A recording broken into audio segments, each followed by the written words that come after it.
Hey everyone, if you're making maple syrup and you see strange things in it, or strange things that they're forming in it, don't be discouraged, there's nothing wrong with it.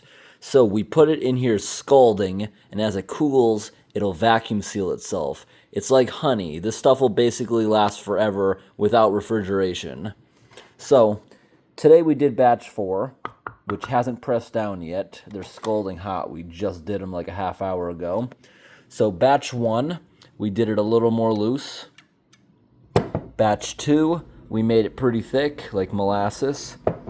And then batch 3 is my favorite. It's the lighter syrup. And this one barely has any sugar sand. I think it might just be because it's thick, it can't settle. So what is sugar sand? Batch 1's a good example. See the bottom right there? That right there is a lot of calcium and other minerals from the tree that it needs to survive. It settles to the bottom, so you can skim off the top, or you can shake it up and use it on your food. It's not going to hurt you. It's just extra calcium and minerals that the tree needs to survive. And typically, if you bought this from the store, they would filter that out because a lot of people don't like to see that, but there's nothing wrong with it.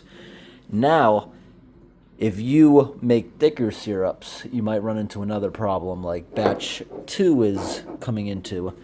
Now, batch 2, if you look in some of these, you're going to see weird formations on the bottom. It's crystallizing because it's too concentrated. You typically want a 40-to-1 ratio when you're boiling sap.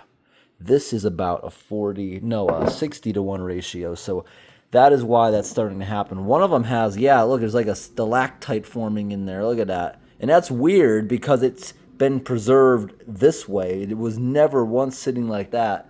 But yeah, that right there is crystallization, just like with honey.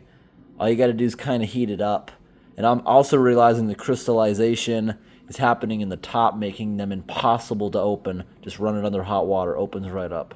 So, crystallization is normal for maple syrup, especially if you make it thicker. And sugar sand is completely normal too. Just like today's batch has a lot of sugar sand in it too. Nothing wrong with that.